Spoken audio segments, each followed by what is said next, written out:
तय हो चुकी है। यह तारीख इसलिए महत्वपूर्ण है क्योंकि सरकार को अब इस दिन तक यह स्पष्ट करना होगा कि आखिर 18 महीने के एरियर का वित्तीय गणित क्या है।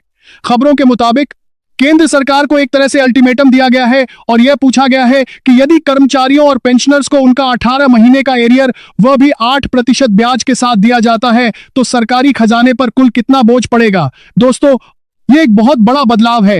अब तक हम सिर्फ एरियर की मांग कर रहे थे, लेकिन अब बात एरियर के साथ साथ उस पर लगने वाले ब्याज की भी हो रही है और यह बिल्कुल जायज भी है। अगर आप बैंक से लोन लेते हैं और समय पर नहीं चुकाते तो बैंक आपसे ब्याज वसूलता है।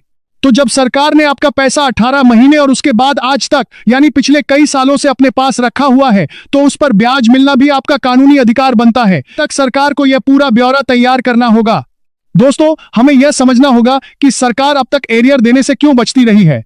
सरकार का तर्क हमेशा यह रहा है कि कोरोना काल में आर्थिक गतिविधियां ठप हो गई थी, जिससे राजस्व का भारी नुकसान हुआ था। लेकिन दोस्तों, आज की तस्वीर बिल्कुल अलग है। आज हम 2026 की तरफ बढ़ रहे हैं। आज भारत की अर्थव्यवस्था दुनिया की 5वीं सबसे बड़ी अर्थव्यवस्था बन चुकी है। सरकारी आंकड़ों की ही बात करें तो जीएसटी कलेक्शन हर महीने नए रिकॉर्ड बना रहा है। डायरेक्ट टैक्स कलेक्शन में भारी उछाल आया है। जब देश के पास पैसों की कोई कमी नहीं है तो फिर उन कर्मचारियों और पेंशनर्स का पैसा क्यों रोका जा रहा है जिन्होंने अपनी पूरी जवानी देश की सेवा में खपा दी। यह सवाल अब न केवल कर्मचारी संगठन पूछ रहे हैं बल्कि देश की अदालतें भी पूछ रही हैं। माननीय सुप्रीम कोर्ट ने अपने एक ऐतिहासिक फैसले में साफ शब्दों में कहा था कि पेंशन और सैलरी कोई सरकार की तरफ से दी जाने वाली खैरात या भीख नहीं है, यह उसका संवैधानिक अधिकार है।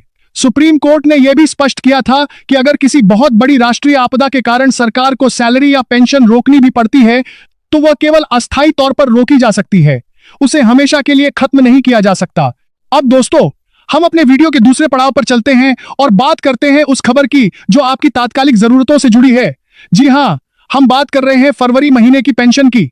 दोस्तों, पिछले कुछ दिनों से हमारे पास देश भर के पेंशन भोगियों के फोन आ रहे हैं। हमारे रक्षा क्षेत्र के पेंशन भोगी जो स्पर्श प्रणाली के तहत आते हैं वे थोड़े परेशान नजर आ रहे हैं। उनकी परेशानी की वजह यह है कि आमतौर पर स्पर्श की तरफ से हर महीने की 21 या 22 तारीख तक एक मैसेज आ जाता है जिसे हम एडवांस्ड इंटीमेशन कहते हैं। लेकिन इस बार फरवरी के महीने में बहुत से पेंशनर्स को यह मैसेज प्राप्त नहीं हुआ है। मैसेज न आने की वजह से बुजुर्ग पेंशनर्स के मन में कई तरह की आशंकाएं जन्म ले रही हैं। तो दोस्तों, आज हम आपको यह स्पष्ट कर देना चाहते हैं कि आपको घबराने की, चिंता करने की या परेशान होने की रत्ती भर भी जरूरत नहीं है।